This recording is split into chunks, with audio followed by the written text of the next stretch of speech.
Okay, thank you for joining us today. We will call together the council workshop for Tuesday, February 21st to order.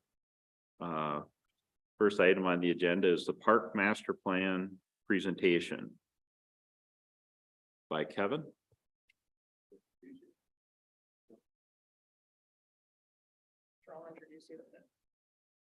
Well, good evening. We will be reviewing the Parks and Recreation Master Plan this evening. This has been an ongoing process, started in June of 2022. So Kevin here is with HKGI. He's been the main point of contact on this project. So he will be going over a review of the plan. You guys have the document as well as a copy of the PowerPoint, and then the master plan is also on the council agenda for our next meeting. So it's Kevin. Thank you. And so like Amber said, I'm Kevin Clark. I'm with HKGI. We do landscape architecture and urban planning and a number of park plans around the state and kind of the region. I'd like to thank Jenny and Amber for giving us the opportunity to work on this plan. It's been a lot of fun. And it's been a cool opportunity. So thank you. You've also got a great Park and Rec Advisory Commission. So they were helpful in terms of being a sounding board for a number of our ideas, helping to give us some feedback, positive, negative, kind of shaping the plan to where it is today. So tonight we'll just go over the kind of the process, how the process worked, talk a little bit about public input, system initiatives, kind of what we see from a large, the citywide perspective. And then specifically, we looked at City Park and the Camp Lincoln parcels.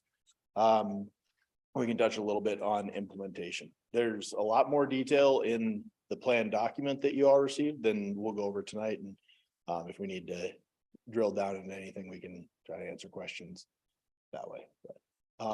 So we started in summer working through kind of the system plan pieces, all the background information collection, getting out in the parks, looking at the facilities that are there, trying to understand their condition, kind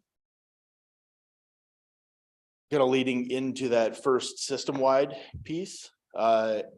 As part of that, we also incorporated an initial survey of the community. So had a little over 200 responses to that. For a community Nisswa size, that's a pretty good response rate. That helps us kind of get an idea of what's on people's minds, what do they like, what sorts of things do they feel are missing or they'd like to see. So during the fall, we then jumped into the more of the concept designs for the two parks, as well as kept the system plans moving, held an open house and had an online option for people to provide feedback based on the different concepts that were developed. For City Park and Camp Lincoln, we developed 3 concepts of sort of differing levels of intensity, levels of investment, trying to gauge what the right level is, as well as testing out some different ideas, some different concepts, different features, seeing what resonated with people and what did. Oh, and this winter we've been working on pulling the plan and all together, and here we are towards the end of it. So in terms of the initial survey, at least, so of respondents, 1 in 3 were visiting a city park at least once a week. So those were people who are reporting coming daily or at least once a week. If you add in the number of people who are using parks at least monthly, that's 2/3 of the respondents. So the most used features by far were paved trails and the playground. That's not very, very surprising, but it's also kind of worth noting that each one of those, about 2/3 of respondents said that those were the features they were using. The next highest set of responses were around 1/3 of people using them. So in terms of what people wished was in the community, water and access to water for recreation was the biggest one. The top two answers being either a beach or a splash pad. Standalone pickleball was also a very popular piece that showed up in this survey, as well as a number of the comments on the concepts later on. Natural resource enhancements, additional playground features, and more trails were kind of at the top of that list. As a kudos to the the parks here and the people that are pulling them together, 19 out of 20 respondents for the survey said that they felt safe in Nisswa parks. That's a much higher number than just about anywhere else that we ask those questions. And of the people, there were fewer than 7% of respondents who disagreed with the statement that Nisswa's parks are well maintained. So I think doing a good job of taking care of the day-to-day kinds of things. So we took that input from the survey, as well as some of the conversations with the Park and Rec Advisory Commission. This is the mission and the vision. So kind of running things through that filter, as well as, you can go to the next one. The on the site system analysis, looking at the different features that are out there. In terms of the findings that we had, certainly exceptional recreation offerings for a community the size of Nisswa. And we know that Nisswa is a unique place in terms of the who the census counts as a for population, and what the size of Nisswa is per the census is much different than what the size of Nisswa is on the 4th of July weekend, as well as a number of weekends through the summer. A lot of folks that are here seasonally. So the demands that are put on the park system are also much higher than kind of what you would expect of a 2,000 person community. So when we look at the distribution of the park system, it's certainly very centrally focused. Everything's really kind of in downtown. That I think is an approach that works for Nisswa because of the lakes make it challenging, the neighborhood development patterns. It's not set up in a way that is real conducive to having a whole bunch of neighborhood parks kind of plopped everywhere, like a number of other communities. So certainly the new trail and Nisswa Lake Park is having being examples of some recent and upcoming investments in park development. And then City Park is, I think, certainly the gem of the park system in terms of what it offers, in terms of the number of people that are using it. I will say that it is showing its age in some spots, and has just some design issues that we'll try to address as we get into some of those concepts.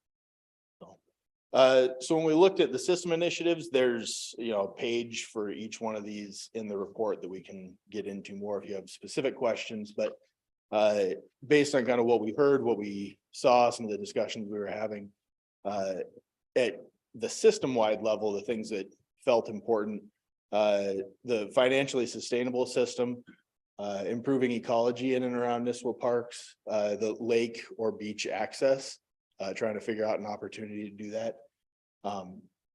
Improving bike and ped connections to recreation destinations, particularly as a new trail is coming in, making sure that the connections between the two trails, as well as to schools, parks, things like that, and downtown are kind of well marked and safe to use, no matter what age you're at. An accessible and inclusive system. So thinking about how do ADA considerations fit into parks, improving the signage and wayfinding, a system for all seasons, not just the warm months. So thinking about, are there snowshoe opportunities, thinking about the skating rink, a system for all ages, not just little kids. And certainly the summer and little kids are a very important part of the park system, but kind of broadening that view and vision about who parks can serve. And then, the community has done a really great job of cultivating a lot of community partners with parks when it comes to, some of the infrastructure that's been built with the community center or partnerships with running events, things like that. So making sure that that stays a priority, because that helps the city, really be able to offer some of those things that maybe just on its own it couldn't. So when we developed the concepts, first it started with kind of that listening session, some of the survey pieces. Then we developed those three concepts. So one that was, kind of a light touch approach, one that was maybe in the middle, and then one that might have been a higher level of investment that is, the whole thing probably isn't going to come into play, but that allowed us to kind of test and look at certain elements and see if there were things that really resonated with people. So, and then based on the feedback that we got, trying to combine that into the preferred concept that you see. So, in order to do that, we had a number of public outreach pieces. So, held an open house, made it to Fall Fest. Amber held a table at the golf event. And then we had the online option as well. So people were able to provide comments through that venue too. So, in terms of the alternatives that we had, concept one was really just trying to organize how do people move through City Park, clean up some of the sidewalks, make signage, make it more obvious to people. Thinking about some of the parking pieces, improving the playground, but really kind of replacing what we've got right now.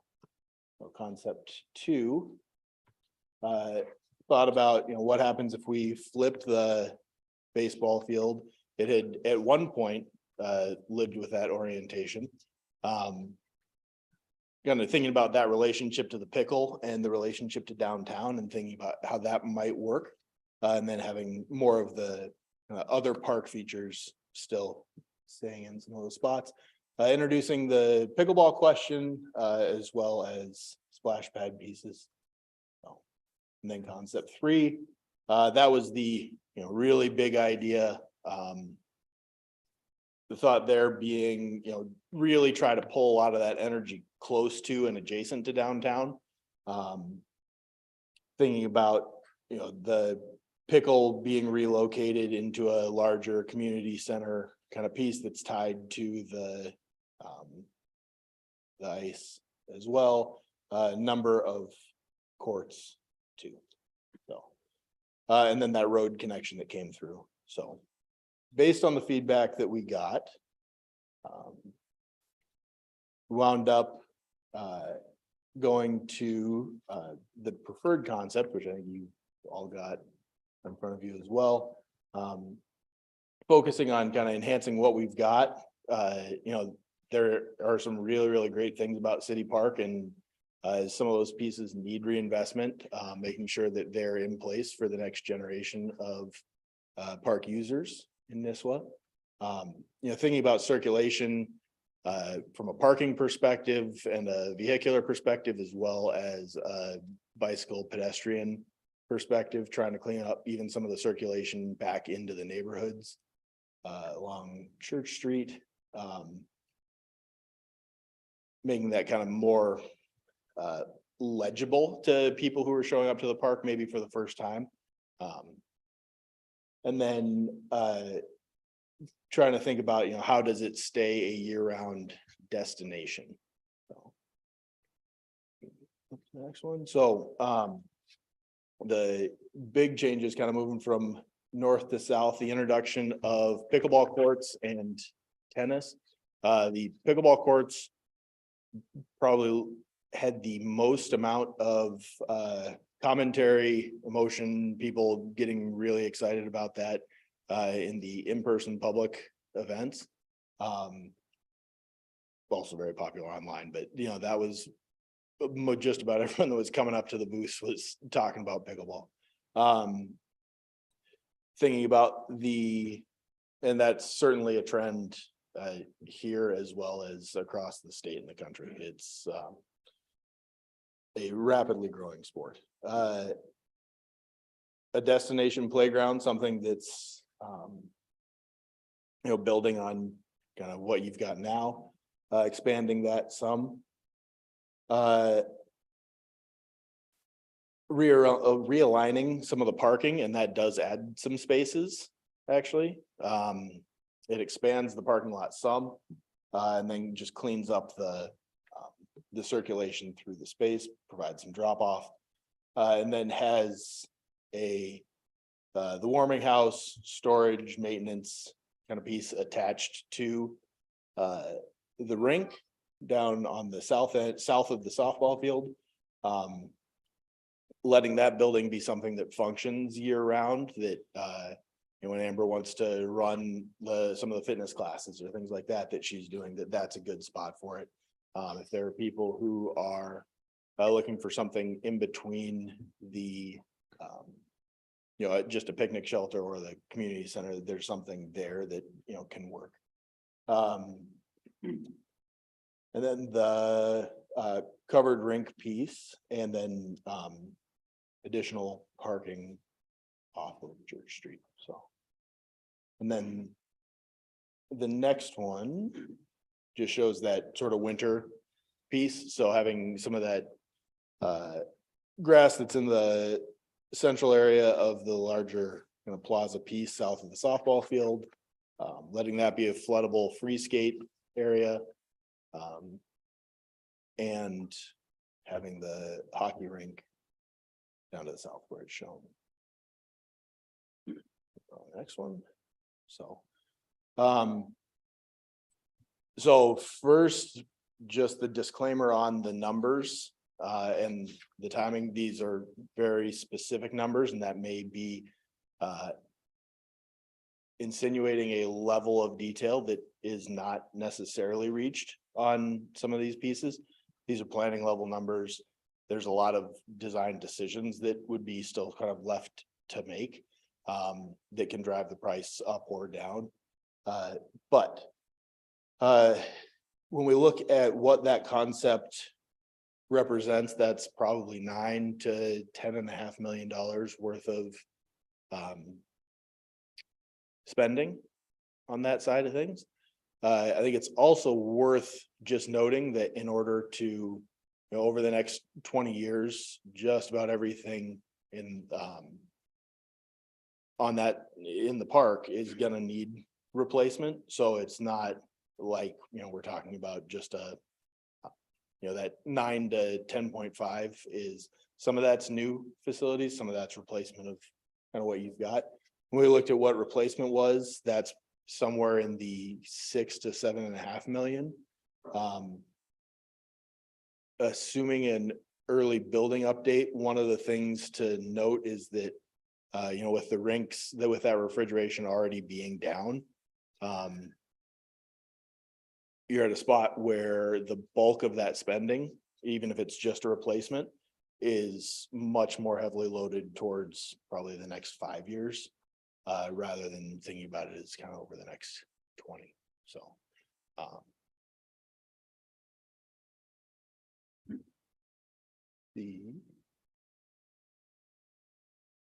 when we looked at the Camp Lincoln side of things,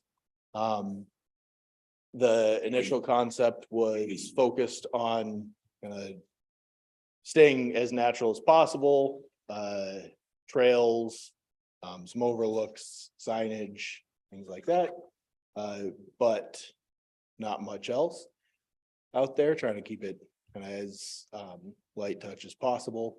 Concept 2, thought about, what would this park look like if it had more of an adventure bent to it, some playground features that are more obstacle course-esque, thinking about the addition of a pump track, something like that, that is a nice kind of intermediate close by step for people who are here who may be making the trip to Cuyuna, but they've got this in the backyard as sort of a warm-up or a the day off kind of thing. And then concept 3, thinking about, okay, is there The idea of more of a nature center, something that could be a partnership with the schools. Some of those pieces that really is a much bigger vision for that spot. So, based on a lot of the feedback that we got, people, for the most part, resonated with the more natural approach. And that's what this one winds up looking like. The next one shows some of those pieces. So one of the things that a number of the neighbors were concerned about initially, the thought had been for the parking lot to be up on the north side of the park, kind of where all those trees came down a few years ago. There was a desire to try to pull that parking lot back into the park a little bit more, not have it be as obvious to people who are driving along the road. There, I think, are benefits and drawbacks to that. But you know, with a gate and things like that, I think you can try to mitigate some of the concerns that you might have. And also really have it be more of the, you know, you pull off the road into the spot, have kind of the driving through the woods, even a little more experience before you wind up at the trails. First phase would probably be that road in the, you know, gravel parking lot. The restrooms are one of the things that was part of the acquisition from the county. Some of the stuff getting down to the lake and the boardwalk pieces are likely a second phase. So initial trails is kind of a first phase, and then second, some additional trails in that boardwalk piece in the second phase. So each one of those phases, from a budget perspective coming in, by the time you figured in inflation, things like that, you're probably looking at $350,000 to $500,000 per phase. So and that's got some of the different pieces that are included on that end. So, and then the next one. So, and then we did also look just some at, you know, what are the replacements? What are some of the ideas for the other parks as well, Nisswa Lake and the Pocket Park downtown. And the other initiatives, the two kind of pieces that came out of that were, you know, additional signage and wayfinding. And then probably the bigger number on that end is, you know, continuing to search for a location for a swimming beach in the community. City Park and the Camp Lincoln parcels probably aren't that spot.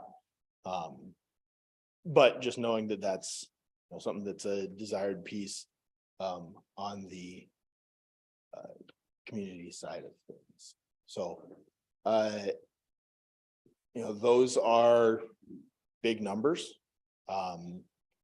It's you know, a fair amount of investment. You think about kind of all the investment that's gone into the parks already too, and that's been a very significant number too, if you were to go back over the last 20-30 years and see kind of what's been built.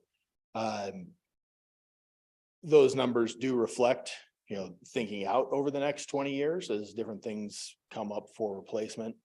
And that total number doesn't necessarily mean that that's all on the city. There are a number of projects that are in there that would be good grant opportunities. There are ones that be potential fundraising opportunities or partnerships. But when we look at kind of what does it take from a planning perspective, that's about where we get to.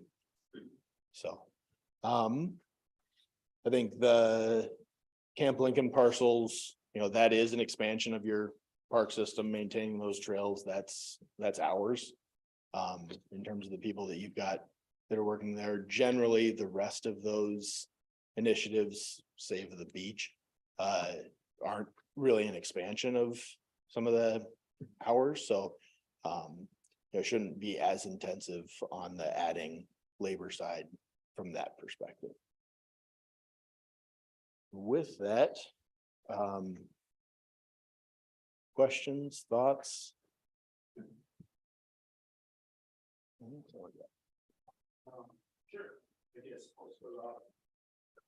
Sorry, I'll start off with a couple questions maybe. So other than the pickleball, were there other trends that were looked at statewide or country route wide? For instance, high ropes course, low ropes course, bubble stations, you know? We know we have a hockey rink. We already know what we have. The people that we pull already know what we have and what we like. But are we trying to stretch or comfort zone in new activities, fun activities? Things that could possibly be used as a source of revenue for the city to come in, for instance, a high ropes course, a low ropes course, something like that, that would be charged for, you know, some splash pads are charged at parks.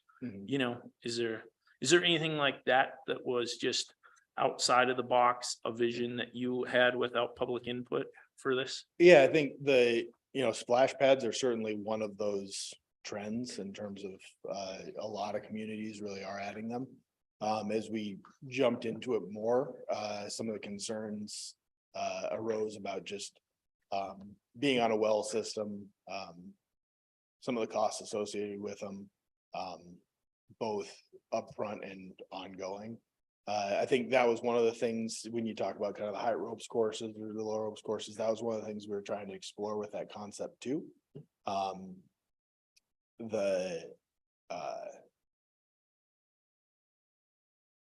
think pickleball, one, just from a people using it, but the number of tournaments that are happening now would probably fit more into that. I think the other discussion that we had some was when you start getting into more of the revenue producing pieces, you start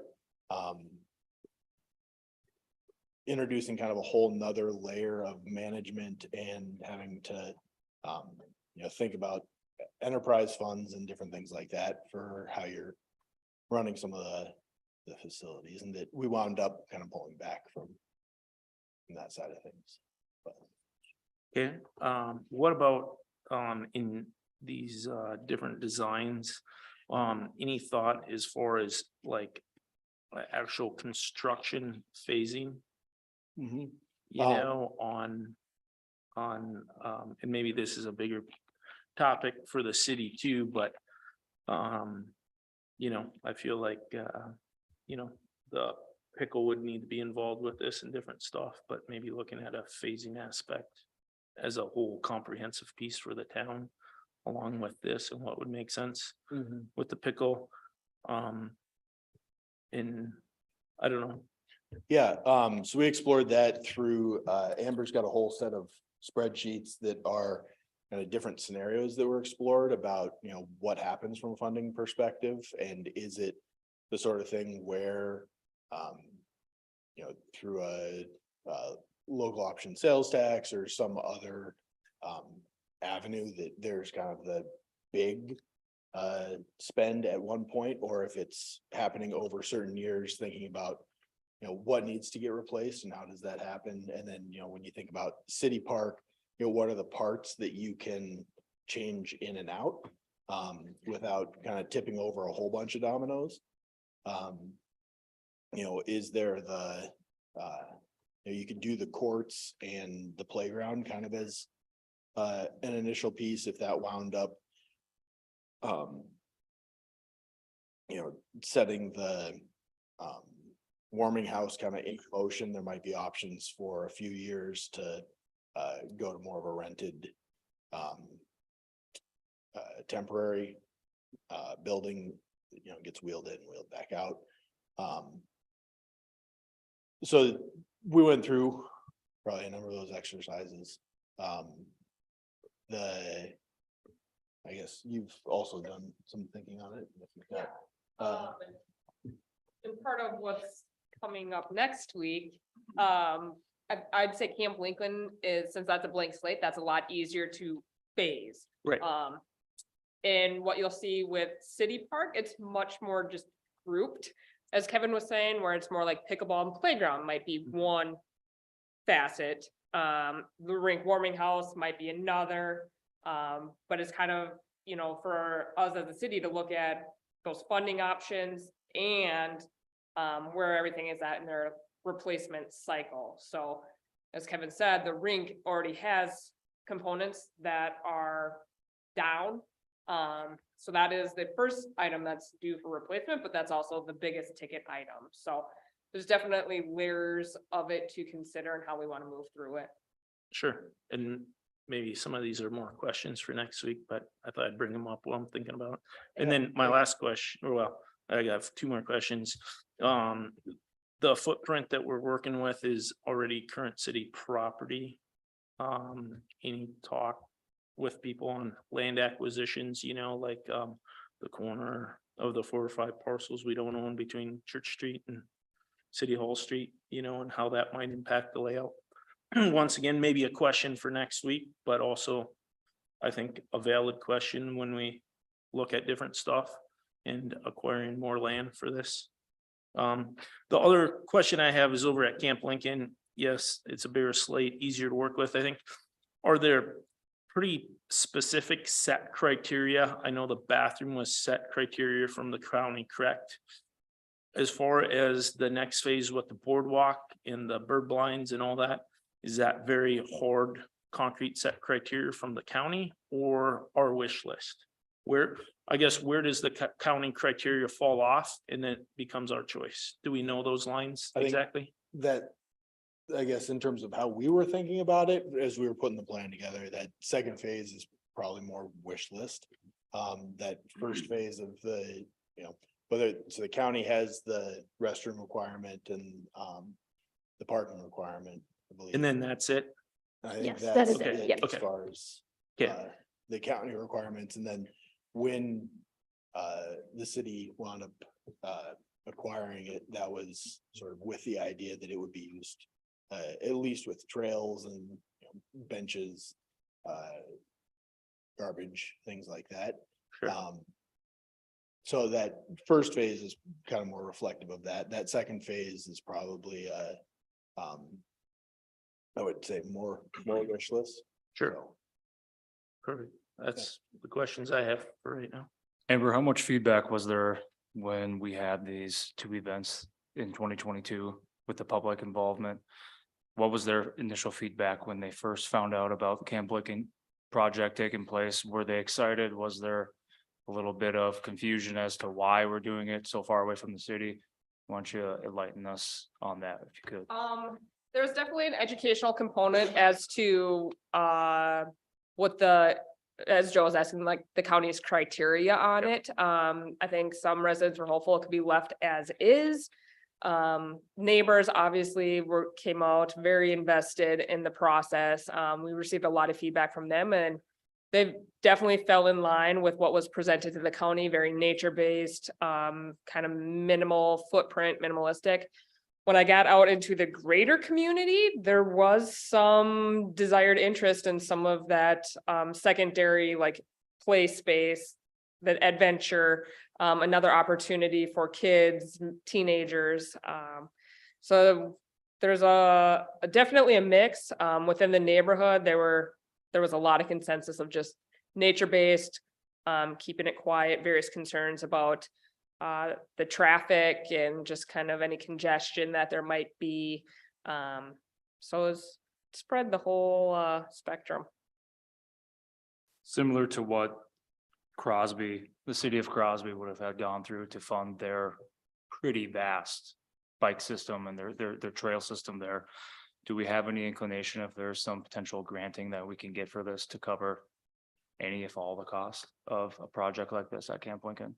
There's definitely variety from environmental to cultural grants. I think it could fit into several categories like that. And then obviously, once you get to the wish list of the boardwalk and bird blinds, that's a relationship with the DNR that we'll have to kind of cross that bridge when we get there, and Sure. making sure that we have all of that, all the necessary information for that. Because I think it's worthwhile us amongst ourselves here to determine what we all view as a priority, especially looking at, and I get it, a replacement cost is a replacement cost, but replacement isn't gonna have to take place for X amount of years on various things. I utilize that hockey rink all the time, and I understand the state that it's in for various aspects of it. Can't play our championship game in Nisswa now because, well, we had some rain last week, so priority when it comes to the funding of this, on top of various other projects that we have all discussed that are either ongoing or that are gonna be forthcoming here, needs. That's why I'm very curious about the Camplinga one in particular. I don't think I have any other immediate ones right now, excuse me, immediate questions, so thank you. Yeah, I was interested in where you have the tennis court here and the pickleball courts. And for me, I used to play tennis and I can't anymore, so I'm really happy to see pickleball courts. Yeah. But I've noticed that there's 12 pickleball courts and just one tennis court. Is there, I'm just wondering, wouldn't it be better, or is this more than just one? I think there are 6 Well, pickleball. there's 6 here and there's 6 over here too. 3 each. No, 3 each. 1, 2, 3, 4, 5, 6, 7, 8, 9, 10, 11, Or any of 12. those basketball courts. That's the. There's 2 sides to each pickleball court. There's 2 sides to each court. So that's like the net in the middle. Missed that. Oh, I see, okay. So that's just a net in between. Okay, so there's 6 pickleball courts, okay. And then the 1 tennis court. I was just thinking, as a tennis player, Yep. which I'm not anymore. But if you go there and you can't play tennis because someone else is there, I would imagine that's pretty popular too. I was wondering if was there any discussion on that at all, or? I would say that both in terms of the feedback we got from the community as well as national trends. Pickleball in terms of use is definitely outpacing tennis. I think what we're seeing in tennis from a use perspective, lots of times is stuff that's happening at the schools where it's, more organized teams. We're seeing fewer and fewer people that are just going out to play pickup tennis. More of the kids that are getting into tennis are playing, in designated leagues or things like that. So. Yeah, okay. Yeah. Yeah, I can see that, yeah, and it's 6, not 12, so that makes a big difference there too. Okay, and then the other question I had was there any discussion at all about the recycling center being there with the tennis court right next door? I'll say the Parks Commission was kept up to speed as to the discussions on the recycling center, and so they kind of followed that as we went through it. Ultimately, we still felt that was kind of the best logical spot for pickleball, kind of keeping many things in a similar existing footprint. But again, that's, it's to scale, it's not to an engineering design. Right, so there wasn't really any comment about the recycling center being there or not? Nope. Okay. Not in terms of the adjacencies. I will say that from the pickleball perspective, the pickleball is a pretty unique sound that doesn't always go real well right next to residences. So having the where it's located now, having a lot of those trees in between residences, as well as providing some space back from some of those homes, makes that a preferred spot, I think, in terms of that element in the park. Okay. I was just wondering if there was when this was developed, if anybody commented about having that recycling center there or not. I'm sort of emphasizing that because we're going through that in the public works right now. I did get questions on it during our public open houses and things like that. Mostly people just wanted to kind of understand the status of everything. And when we went through kind of the design process, we left most of that green space just as the discussions were going on and we were gathering information on it. I can't say there was an overwhelming, number of responses, but it did come up throughout the process. Yes. Okay, thank you. I'm good. We were still looking at the hockey rink. We're looking at a roof over it though, correct? Yes. Okay, I just wanted to make sure that, because I read that in the master plan was that would help in other ways too. Okay. Actually, a lot of my questions were already asked, so. There I am. Can I toss a question in? Yes, Thank you. First, I just wanted to also say thank you to Kevin and your team. It was great to work with you guys, and I think we really enjoyed the process. The process overall was great. I really liked the online feature where the public could comment and give the thumbs up and put comments in. It's a good interactive way to get some feedback. So I also appreciated the variety of the concepts. I think just giving somebody something to respond to or react to, good or bad, is good. You want to, invoke a response from our community to see what might stick or what might not. The question, before my question, I think it's great for us to know the existing infrastructure that we have and sort of the cost associated. To see a big number like $10 million for something, you think that's massive. However, we have a significant investment already in what we have. So to maintain it and keep it up, I think is really important. You mentioned, and we all know this, that our city park infrastructure is showing its age. How did this process compare to maybe some other processes you've done with cities as far as, do you see this similar issue working through infrastructure improvements, and just kind of was curious if we're not alone in this quest and what we're trying to do, or just maybe some feedback in that regard. Certainly, not at all. And I think that's one of the things that probably in the last 3 to 5 years has really come to the forefront in terms of park planning is, one of the issues is that funding is really good, at least on the park side, at getting you through a ribbon cutting. Park dedication, a lot of the grants, things like that are set up for those initial capital costs. There's not a lot of outside money that's there. A lot of donations don't come in for, oh, we want to pay for somebody to be out mowing the lawns or things like that. So a lot of communities are wrestling with, okay, we've got these really nice facilities. How do we take care of them, replace them as they reach the end of their life cycle? So that, yeah, is definitely one of the trends. that is going Common on. conversation. Yeah. Yes. Perfect. Great. Good. So, Good. yeah. Perfect. two questions that reminded me of one of mine, and the other one with Camp Lincoln. Mhm. What kind of success do communities have with a minimalistic park? Okay, in your experience with engaging that local? I mean, one of the reasons Camp Lincoln Park exists is to keep it from, we wanted to keep it a natural area. People in that area wanted it that way. Engaging them to help with that. And then I kind of coincides with my last question, and that is, what has experience shown you in the practicality or the usefulness of, say, like a Friends of the Park thing? So like a group of people adopt a park Mhm. and then they do certain things. What are the pitfalls of something like that? Yeah, so it can be, so can you repeat your first question? Was it about the local community, like the neighborhood, or the native community? Yeah, local There's community, really both. like, Okay. yeah, the neighborhood, or Okay. say a 4-H group wanted to adopt a park, Mhm. Yeah. local 4-H.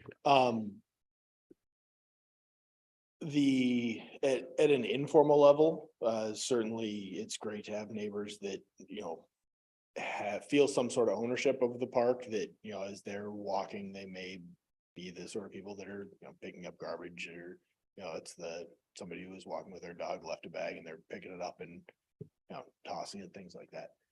In terms of the Friends of the Parks kinds of approaches, I know that's Nisswa Lake Park, has that sort of structure to it. I think the results on those can be fairly mixed.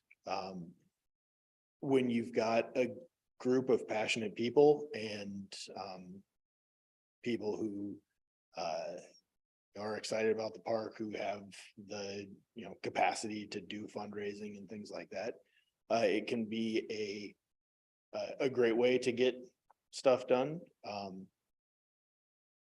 If excitement about those things wane, or, as people move on to some of the different phases in life, sometimes having plans in place for how those things continue past, kind of that first generation of people that, were really into those parks can be really important, because otherwise lots of times that winds up falling back to the city. It's something you see in like youth sports would be the other kind of example that's sometimes similar, where you'll have a group of parents that are super passionate that, build up an association, and then their kids all move on to the next level, and then it's, the association will flounder a little bit. So I think trying to think about how those things stay in place, and continue on is an important side of things. Donations are great, people's ideas for stuff is great. Sometimes it's difficult to say no when, somebody shows up and says, hey, we've got this idea that we want to do. One of the last pages on the plan, I think, is a worksheet that's basically, if somebody's got an idea, trying to help them flesh that out a little bit from okay, I've got an idea, and maybe I've even got, some donors lined up for a portion of this, but what does that mean in terms of the conversations that you're having next time you go through this park planning process, and we're thinking about, okay, that stuff needs to be replaced, or who's maintaining it, some of those things. So it's not that that's a automatic no, but I think sometimes excitement can make things happen kind of initially, and then as ideas wane or excitement wanes, then the city usually winds up being the one that's left with what's left over. So and I know that Nisswa Lake has been a good example of a lot of people that have been very passionate and have gotten a lot of great things done at that park too. So that's not to say that they're that's not a good approach either, but Got it. Thanks. Yeah. We're all good? We're good. Thank you very right. much for your, thank you. yeah, Thank thank you. you all Appreciate very Thanks, much. Kevin. Appreciate Yeah. it. And this item is on our regular agenda for approval. Similar to our comp plan, this doesn't mean that we have to exactly follow all of the components. I mean, this should be a document that we work through as we get into the nuts and bolts of how to implement things, but hopefully gives us a guiding direction to utilize when we're making decisions. So hopefully that helps. And I think that's all we have for the workshop, so we can adjourn if you would like. Well, then we'll entertain a motion to adjourn the workshop. So move. Second. All in favor? Aye. We're adjourned.